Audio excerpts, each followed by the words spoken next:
నమస్తే, welcome to ANN బులెటిన్ల ముందుగా headlines. సామాన్యుడిలా traffic లో సీఎం రేవంత్ రెడ్డి. శంషాబాద్ ఎయిర్పోర్ట్ నుంచి తన నివాసం వరకు ట్రాఫిక్ లో ప్రయాణం.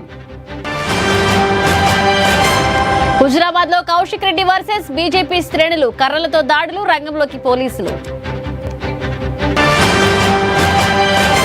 అధిష్టానం నిర్ణయంపై మాజీ ఎమ్మెల్యే వర్మ భావోద్వేగం. అధిష్టానం ఏ నిర్ణయం తీసుకున్నా కట్టుబడి ఉంటారని స్పష్టం. తమిళనాడులో విజయ్ సర్కార్ ఏర్పాటుపై సస్పెన్స్ కంటిన్యూ. సంఖ్యాబలం, మద్దతు లేఖపై మరొకసారి న్యాయ సలహా తీసుకుంటున్న గవర్నర్.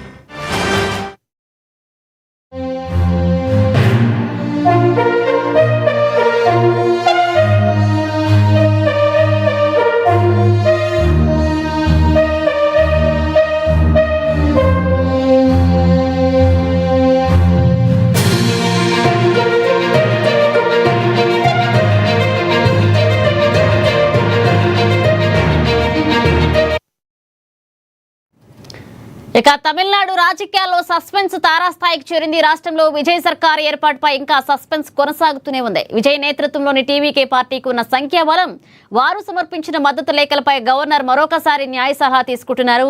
లీగల్ అడ్వైజ్ అందిన తర్వాతే తన తుది నిర్ణయాన్ని ప్రకటించే అవకాశం ఉంది. ఇక గవర్నర్ వైఖరి నిరసిస్తూ రేపు తమిళనాడు వ్యాప్తంగా కాంగ్రెస్ పార్టీ ధర్నాకు పిలుపునిచ్చింది. విజయ్ను ప్రభుత్వ ఏర్పాటుకు ఆహ్వానించడంలో గవర్నర్ కావాలనే జాప్యం చేస్తున్నారని, దీని వెనుక బీజేపీ కుట్ర ఉందని కాంగ్రెస్ తీవ్రంగా ఆరోపిస్తుంది. ఇక మెజారిటీ నిరూపించుకోవడానికి తాము సిద్ధంగా ఉన్నామని, ఆ అవకాశం అసెంబ్లీలో ఇవ్వాలంటూ టీవీకే వర్గాలు డిమాండ్ చేస్తున్నాయి. మరోవైపు వామపక్ష పార్టీలు రేపు ప్రత్యేకంగా సమావేశం కానున్నాయి. విజయ్ తమ మద్దతు కోరడంతో సిపిఐ, సిపిఎం పార్టీలు అంతర్గతంగా చర్చించి సమావేశం అనంతరం తమ అధికారిక నిర్ణయాన్ని ప్రకటించనున్నాయి.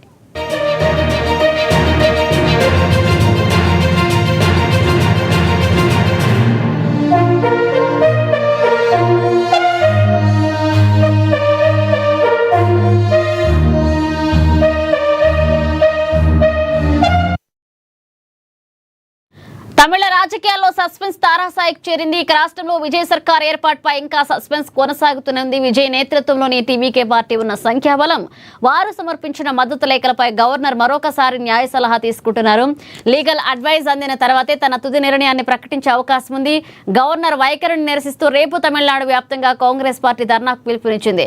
విజయ్ను ప్రభుత్వ ఏర్పాటుకు ఆహ్వానించడంలో గవర్నర్ కావాలనే జాప్యం చేస్తున్నారని, దీని వెనుక బీజేపీ కుట్ర ఉందని కాంగ్రెస్ తీవ్రంగా ఆరోపిస్తుంది. మెజారిటీ నిరూపించుకోవడానికి తాము సిద్ధంగా ఉన్నామని, ఆ అవకాశం అసెంబ్లీలో ఇవ్వాలని టీవీకే వర్గాలు డిమాండ్ చేస్తున్నాయి. మరొక వైపు వామపక్ష పార్టీలు రేపు ప్రత్యేకంగా సమావేశం కానున్నాయి. విజయ్ తమ మద్దతు కోరడంతో సిపిఐ, సిపిఎం పార్టీలు అంతర్గతంగా చర్చించి సమావేశం అనంతరం తమ అధికారిక నిర్ణయాన్ని ప్రకటించనున్నాయి.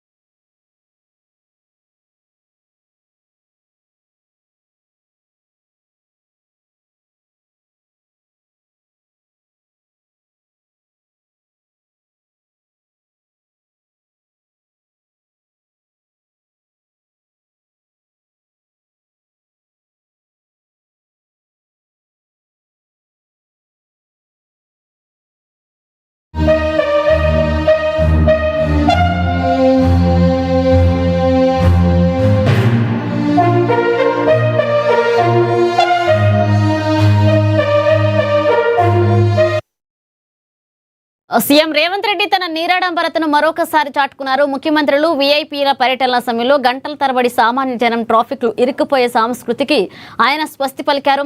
ఇవాళ శంషాబాద్ విమానాశ్రయం నుంచి జూబ్లీహిల్స్ లోని తన నివాసం వరకు సీఎం కాన్వాయ్ ఎటువంటి ముందస్తు ట్రాఫిక్ ఆంక్ష లేకుండా సాధారణ వాహనాల మధ్య పయనించింది. తన కాన్వాయ్ కోసం రోడ్డుపై వాహనాలు నిలిపివేసి ప్రజలను ఇబ్బంది పెట్టవద్దని నిన్ననే ఆయన పోలీసు ఉన్నతాధికారులకు స్పష్టమైన ఆదేశాలు జారీ చేశారు.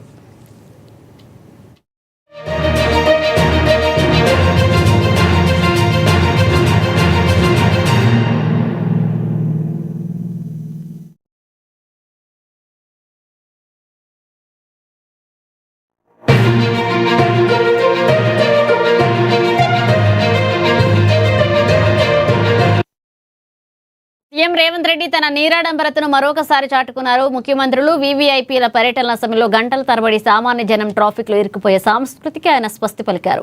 ఇవాళ శంషాబాద్ విమానాశ్రయం నుంచి జూబ్లీహిల్స్ లోని తన నివాసం వరకు సీఎం కాన్వాయ్ ఎటువంటి ముందస్తు ట్రాఫిక్ ఆంక్షలు లేకుండా సాధారణ వాహనాల మధ్య పయనించింది. ఇది కాన్వాయ్ కోసం రోడ్లపై వాహనాలు నిలిపివేసి ప్రజలను ఇబ్బంది పెట్టవద్దని నిన్ననే ఆయన పోలీసు ఉన్నతాధికారులకు ఆదేశాలు జారీ చేశారు.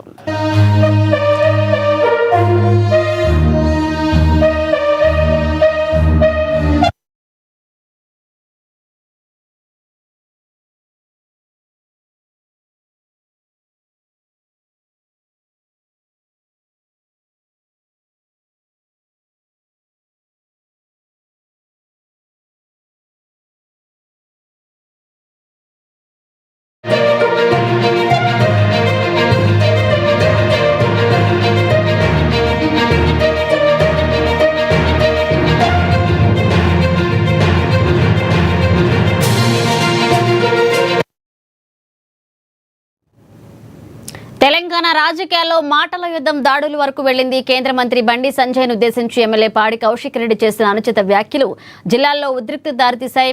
ఎమ్మెల్యే వైఖరికి నిరసనగా బీజేపీ శ్రేణులు ఒకసారిగా కౌశిక్ రెడ్డి క్యాంప్ కార్యాలయంపైకి దూసుకువెళ్లారు. కేంద్ర మంత్రి బండి సంజయ్పై కౌశిక్ రెడ్డి చేస్తున్న వ్యక్తిగత విమర్శలతో ఆగ్రహించిన బీజేపీ కార్యకర్తలు తొలుత కరీంనగర్లో ఆందోళన దిగారు. అక్కడ గంగుల కమలాకర్ క్యాంప్ కార్యాలయం వద్ద ఉన్న కౌశిక్ రెడ్డి కారు అద్దాలను ధ్వంసం చేశారు.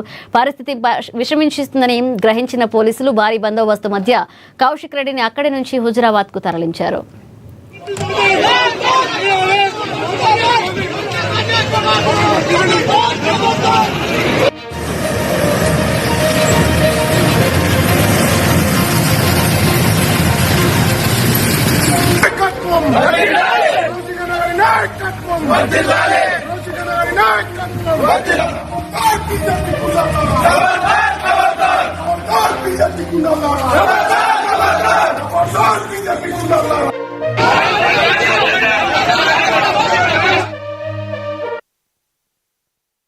తెలంగాణ రాజకీయాల్లో మాటల యుద్ధం దాడుల వరకు వెళ్లింది. కేంద్ర మంత్రి బండి సంజయ్ను ఉద్దేశించి ఎమ్మెల్యే పాడి కౌశిక్ రెడ్డి చేస్తున్న అనుచిత వ్యాఖ్యలు జిల్లాలో ఉద్రిక్తతకు దారితీశాయి. ఎమ్మెల్యే వైఖరికి నిరసనగా బీజేపీ శ్రేణులు ఒకసారిగా కౌశిక్ రెడ్డి క్యాంప్ కార్యాలయంపైకి దూసుకువెళ్లారు.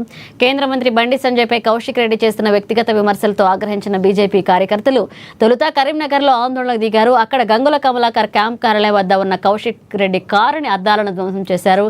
పరిస్థితి విషమించిందని గ్రహించిన పోలీసులు అక్కడికి చేరుకుని కౌశిక్ రెడ్డిని హుజూరాబాద్ కు తరలించారు.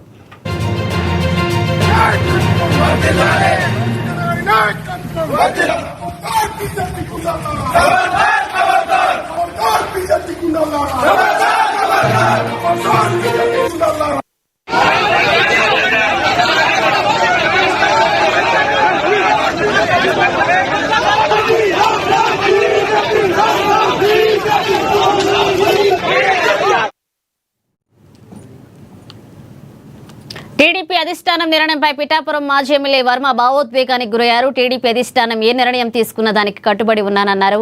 ఇక పలు రకాల సమీకరణాలతో టీడీపీలో మార్పులు జరుగుతాయని వెల్లడించారు. అయితే మంత్రి నారా లోకేష్ తనతో మాట్లాడిన తర్వాతే పిఠాపురం టీడీపీలో నూతన కమిటీ ఏర్పాటును నిర్ణయించారని స్పష్టం చేశారు.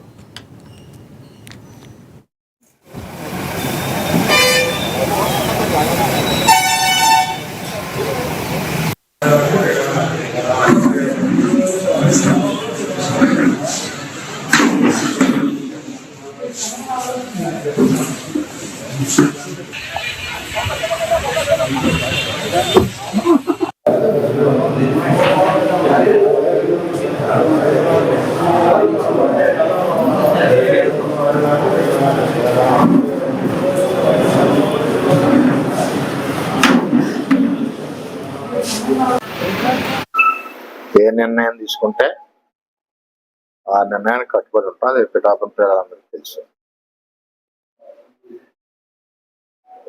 నిర్ణయం పార్టీకి నిలబడాలన్నారు, మనం నిలబడ్డాం. పార్టీకి ఎప్పుడు కూడా వ్యతిరేకంగా కానీ పార్టీ బలోపేతానికి పనిచేసాను తప్పితే వేరే. రెండవది, మీరు అడిగిన ప్రశ్నకి నేను ఆల్రెడీ మన లోకేష్ గారిని కలిశాను. లోకేష్ గారితో డిస్కస్ చేశాం. ఏదైతే ఇక్కడ ఇబ్బందులు లేకుండా కూటమి ముందుకు వెళ్ళాలి. ఒక కమిటీని వేసి చేయమని చెప్పాను. నాకు కూడా కొంచెం టైం స్పెండ్ చేయడానికి కూడా కొంచెం ఇబ్బందిగా ఉంది. చేయండి, నేను కూడా ఒక్కడిని కూడా చేయలేకపోతున్నాను అని చెప్పి చెప్పడం జరిగింది. దాని ప్రకారమే ఈరోజు ఆ ప్రకటన వచ్చింది. పార్టీ నాతో సంప్రదించిన తర్వాతే లోకేష్ గారు ఆ ప్రకటన వచ్చే ముందు కూడా నాకు పల్లా శ్రీని గారు, నారాయణ గారు ఫోన్ చేసి చెప్పారు. చెప్పిన దాని ప్రకారం జరిగింది. పార్టీ సమీకరణాల సమయంలో కొన్ని రకాలుగా ఆలోచన చేస్తుంటారు. ఆ ఆలోచనకి ఎప్పుడు కూడా అనుగుణంగా పిఠాపురం తెలుగుదేశం పార్టీ కేంద్ర పార్టీ అధ్యక్షుల ఆదేశాలకు అనుగుణంగా పనిచేస్తుంది. పవన్ కళ్యాణ్ గారితో సమస్య అయిన తర్వాత ఈ నిర్ణయం తీసుకున్నారని చెప్పి సోషల్ మీడియాలో 100 అనుకుంటారు. వర్మ ఏంటో పిఠాపురం ప్రజలు తెలుసు, వర్మ ఏంటో తెలుగుదేశం పార్టీకి తెలుసు, ఎంత కమిటెడ్ గా ఉంటారో తెలుగుదేశం పార్టీకి తెలుసు. మిగిలిన విషయాలు నాకు అనవసరం. ఎందుకంటే పార్టీ నాతో సంప్రదించితే మొన్న నేను లోకేష్ గారి దగ్గర కూడా వెళ్ళాను. ప్రెస్ కు ఫోటో కూడా వచ్చింది. నేను మా అబ్బాయి అందరం కూడా వెళ్ళాం. ఫోటో కూడా ప్రెస్ కు వచ్చింది. అది సార్ నవీన్ గారిని కానీ లేదంటే సతీష్ ఎవరినన్నా వేయచ్చు. పార్టీలో ఉన్న తెలుగుదేశం పార్టీ వాళ్ళని వేస్తారు కదా, బయట వాళ్ళని వేయరు కదా. ఎవరినన్నా వేయచ్చు, తప్పేమీ లేదు ఇందులో. నేను ఆల్రెడీ మాట్లాడొచ్చాను. నేను మాట్లాడిన దానికి అనుగుణంగానే కార్యక్రమం జరుగుతుందని కూడా తెలియజేస్తాను. గతంలో సీట్ కాకపోతే చాలా మంది కార్యకర్తలు ఇబ్బంది పడ్డారు. ఇప్పుడు ఇన్ఛార్జ్ కూడా తప్పించడం వల్ల కార్యకర్తలు వాళ్ళకి సీటు రాకపోవడం అన్నది కూటమిలో ఎవరికొవరికి నష్టం జరుగుతుంది. ఆ 20-30 సీట్లలో నష్టం ఎక్కడ జరిగినా అక్కడ ఉన్న పార్టీకి సపోర్ట్ చేయాలి, భరాయించాలి, పార్టీకి సపోర్ట్ చేసుకుని వెళ్ళాలి. ఎందుకంటే కూటమి జగన్మోహన్ రెడ్డి రాకూడదని ఆలోచనతో పనిచేసినప్పుడు కూటమి గెలుపు కోసం ఎవరొకరు త్యాగం చేయాలి, తప్పదు. ఓకే, తెలుగుదేశం పార్టీ గురించి వాళ్ళు చేసేది కార్యకర్తలు ఆ తరుణంలో ఇటువంటి కార్యకర్తల మనోభావాన్ని మానసిక స్థాయిలో ఉంటుంది.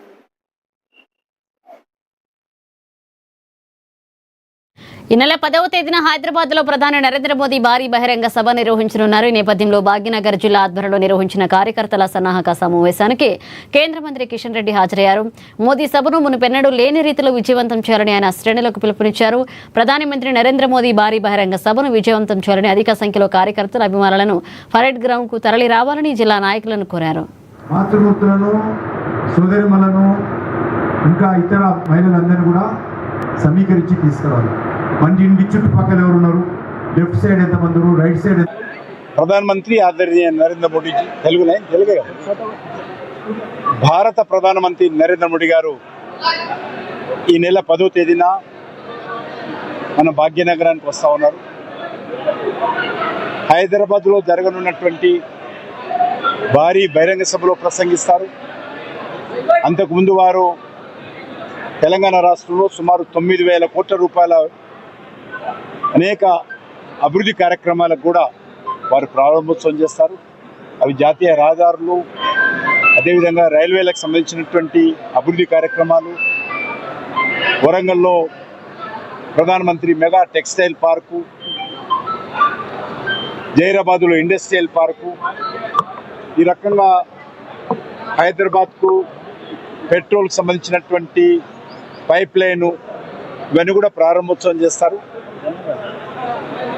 ఎందుకంటే వారు సుమారు 2 సంవత్సరాల పెద్ద గ్యాప్ తర్వాత హైదరాబాద్కు వస్తున్నారు. నేను ఈ సందర్భంగా హైదరాబాద్ ప్రజలను కోరేది ఒకటే, పెద్ద ఎత్తున ఈ బహిరంగ సభను జయప్రదం చేయాల్సిందిగా, అన్ని వర్గాల ప్రజలు నరేంద్ర మోడీ గారికి స్వాగతం పలకాల్సిందిగా, నరేంద్ర మోడీ గారిని ఆశీర్వదించడం కోసం ఆ బహిరంగ సభకు రావాల్సిందిగా ఆహ్వానిస్తాం. సిద్దిపేట జిల్లా చెరియాల వ్యవసాయ మార్కెట్లో రైతులు సహనం నశించింది. మార్కెట్లో వడ్లు, మొక్కజొన్నలు తీసుకొచ్చి నెల రోజులు గడుస్తున్న కొనుగోళ్లు ప్రారంభించకపోవడంతో అన్నదాతలు రోడ్డెక్కారు. సిపిఐ ఆధ్వర్యంలో జాతీయ రహదారిపై గంటపాటు రాస్తారోకో చేశారు. దీంతో వాహనాలు భారీగా నిలిచిపోయాయి. సమాచారం అందుకున్న పోలీసులు రంగంలోకి దిగి అధికారులతో మాట్లాడించడంతో రైతులు ఆందోళన విరమించారు. రాష్ట్ర ముఖ్యమంత్రి రేవంత్ రెడ్డి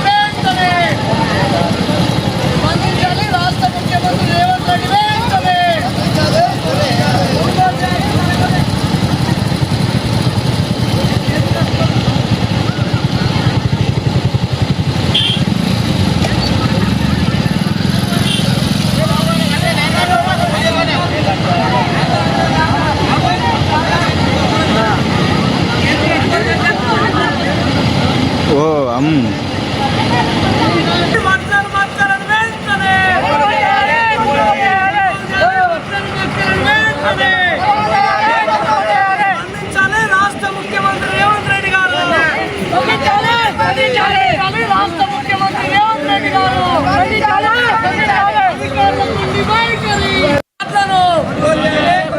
ఇవ్వాలి రైతాంగానికి ఇవ్వాలి రైతాంగానికి. రైతులు లక్షల్లో పెట్టుబడులు పెట్టి ఆరుగాలం కష్టపడి పండించినటువంటి వడ్లను మక్కలను చేర్యాల వ్యవసాయ మార్కెట్ తీసుకొచ్చి 20 రోజుల నుంచి వెళ్ళి నెల రోజులు గడుస్తున్నప్పటికీ మరియు సరైన సమయానికి బార్దాన్ లేకపోవడంతో ప్రైవేటు బార్దాన్ తీసుకొచ్చి మరి సంచులు నింపాల్సినటువంటి పరిస్థితి నెలకొంది. తాలు పట్టే మిషన్లు కూడా వ్యవసాయ మార్కెట్లో అందుబాటులో లేక గంటకు 1000 రూపాయల చొప్పున మరి ప్రైవేటు మిషన్లను ఆశ్రయించి పట్టించుకోవాల్సినటువంటి దుస్థితి నెలకొన్నది. మరియు మార్కెట్లో త్రాగునీరు కానీ విద్యుత్ కానీ మరియు ఇతర సౌకర్యాలు కూడా బార్దాను కూడా ఇవ్వకుండా మరియు తీవ్రమైనటువంటి ఇబ్బందులు పెడుతున్నటువంటి పరిస్థితి ఉంది. మరి ఇప్పటి వరకు బార్దాను ఇవ్వకపోవడంతో మ్యాచర్ వచ్చినప్పటికి కూడా కొనుగోలు వేగవంతం చేయకపోవడంతో రైతులు రాత్రింబవళ్ళు మొత్తం జాగారం చేస్తున్నటువంటి పరిస్థితి ఉంది. మరి వాతావరణ శాఖనేమో 2-3 రోజులలో వర్షం వస్తుంది, మరియు ఒడ్లు తడుస్తాయి, వేగవంతం చేయాలి అని కలెక్టర్ గారు చెప్తారు, రాష్ట్ర ప్రభుత్వం చెప్తారు. మరి కింది స్థాయి అధికారులు మాత్రం నిమ్మకు నీరెత్తినట్టుగా వ్యవహరిస్తూ రైతులను ఇబ్బందులకు గురి చేస్తూ ఉన్నారు. వెంటనే రైతుల పట్ల ఏమాత్రం చిత్తశుద్ధి ఉన్నా కొనుగోళ్లను వేగవంతం చేసి సకాలంలో రైతులకు బార్దాన్ అందజేసి సౌకర్యాలు కల్పించి న్యాయం చేయాల్సినటువంటి అవసరం ఉంది. లేదంటే సిపిఐ పార్టీ ఆధ్వర్యంలో పెద్ద ఎత్తున మారుతున్న కాలానికి అనుగుణంగా రైతులు వ్యవసాయంలో నూతన సాంకేతికతను అందిపుచ్చుకోవాలని మెదక్ జిల్లా అదనపు కలెక్టర్ నాగేష్ అన్నారు. కొల్చారం మండలం పోతనసిట్టిపల్లిలో నిర్వహించిన ప్రజాపాలన ప్రగతి ప్రణాళిక 99 రోజుల కార్యక్రమంలో ఆయన ముఖ్య అతిథిగా పాల్గొన్నారు. ఈ సందర్భంగా రైతు వరం సమావేశంలో మాట్లాడిన ఆయన కొత్త రకపు వంగడాలు, ఆధునిక యంత్రాలను వాడడం ద్వారా దిగుబడి పెంచుకోవచ్చన్నారు. అనంతరం వ్యవసాయ శాఖ ఏర్పాటు చేసిన స్టాళ్లను సందర్శించి రైతులకు అందుబాటులో ఉన్న వనరులను అడిగి తెలుసుకున్నారు. వ్యవసాయాన్ని కూడా ఉందని అనుకోండి. ముఖ్యంగా వాళ్ళకి చెప్తూ వాటితో జరుగుతుంది. మనం చూసినట్లయితే మనకు భారతదేశం భాగ్యసీమ, మనకు సంపద కుదరలేదు. తెలంగాణ కూడా చాలా మంచి సంపద ఉన్నది కూడా మౌలిక సంపద, అదేవిధంగా సహజ సంపద చాలా. ఇంతకుముందు మన పాటను జయ జయగో తెలంగాణ జనని జయ కేంద్ర మరి ఆ పాటలో ఉన్న దాని యొక్క చూసినట్లయితే కూడా మన తెలంగాణ గొప్పతనం అవునని తెలుస్తుంది. ఆ తర్వాత మెదక్ సీమ నుంచి కూడా మన గతంలో 2007లో పాట రాసుకున్నాం. మెదక్ సంబంధించి భారతదేశంలో జయ జయగో తెలంగాణ పాడినప్పుడు చెప్పాను. మెదక్ జిల్లా సంబంధించి కూడా పాట ఉంది, 2 నిమిషాలు గవర్నమెంట్ అది చెప్పిస్తారు మీకు. మరి తెలంగాణ అనేది ఒక రాష్ట్రం. మరి ఈ రాష్ట్రం అంతా సైజ్గా లేని ఒక దేశం ఉంది, నెదర్లాండ్స్. ఈవెన్ తెలంగాణ రాష్ట్రం అంతా కూడా లేదు. అది వ్యవసాయంలో అత్యధికంగా మరి వ్యవసాయం ముందుంటుంది. అంటే శాస్త్రీయంగా రోజువారీగా ట్రాన్స్ఫార్మ్ అవుతుంది.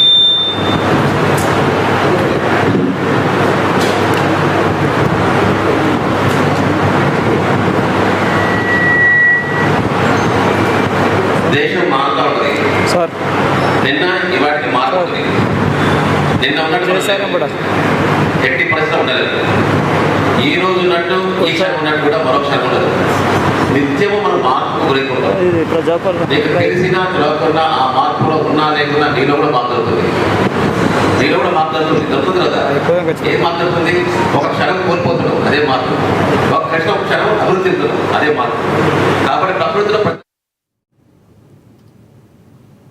కార్పొరేట్ విద్యా సంస్థల ఆగడాలపై ఏఎస్ఎఫ్ విద్యార్థి సంఘం గళమెత్తింది. ఇంటర్మీడియట్ బోర్డు నిబంధనల తొంగలో తొక్కి వేసవి సెలవులు అక్రమంగా తరగతి నిర్వహిస్తున్న హబ్సిగూడలోని రెజోనెన్స్ జూనియర్ కళాశాల ఎదుట విద్యార్థి నేతలు బైఠాయించారు.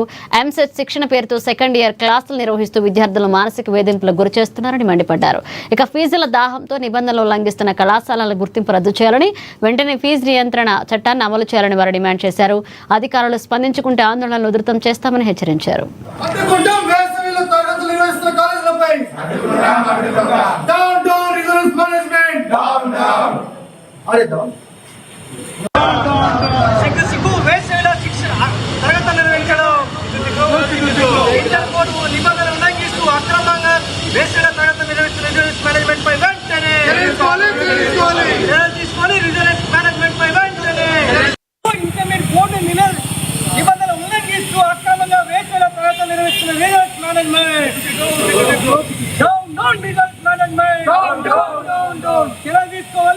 కోడ్ నిబంధనలు ఉల్లంఘిస్తున్న విజిలెన్స్ మేనేజ్మెంట్ పై వెంటనే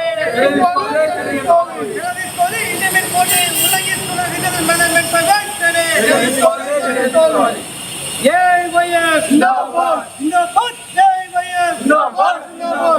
బహిష్కరించాలి వేసిన అక్రమ తరగతులను బహిష్కరించాలి సిగ్గు వేసవిలో అక్రమ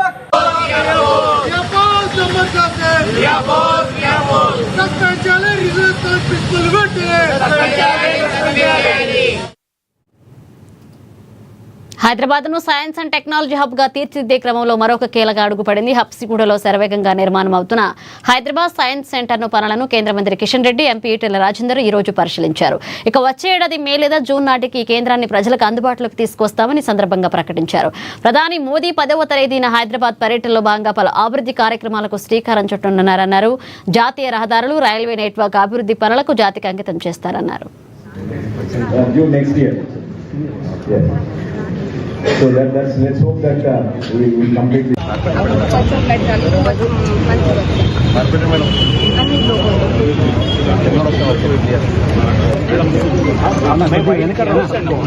కొంచెం వైడ్ ఉండాలి క్లియర్గా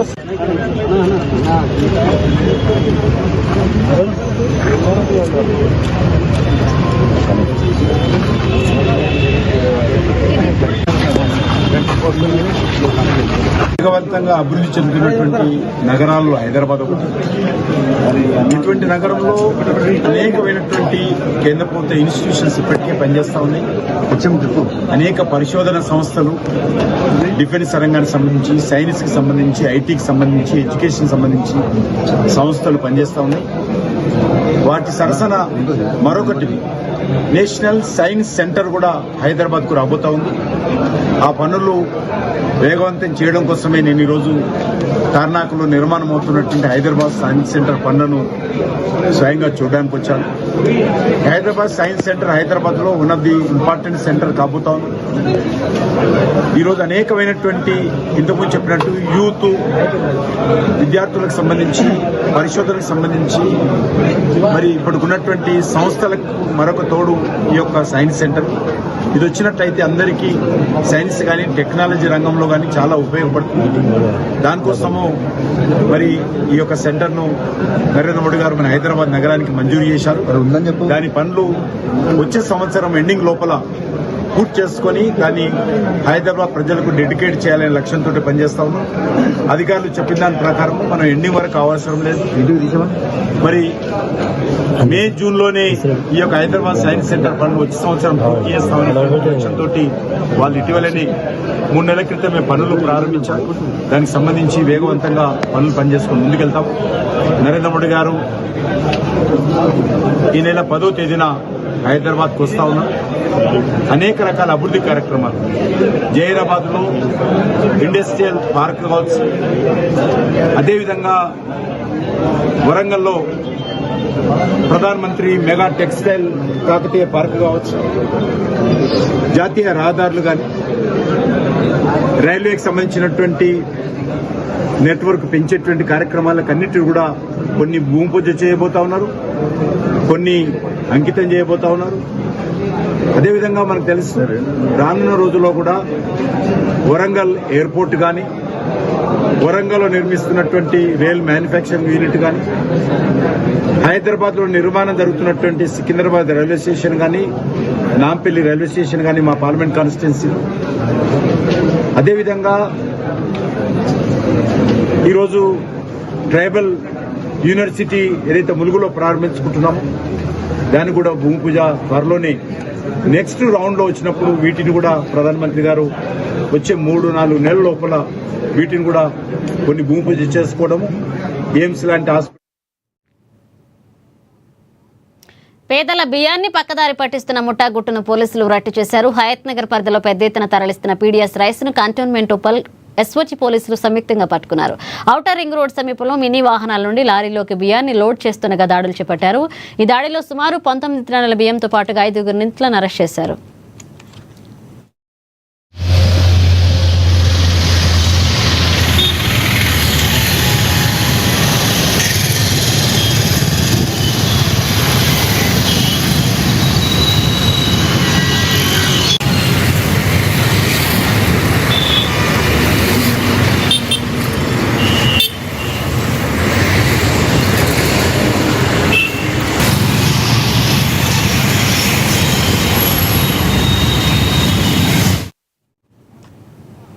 ఇవి బులెటిన్ అప్డేట్స్, కీప్ వాచింగ్.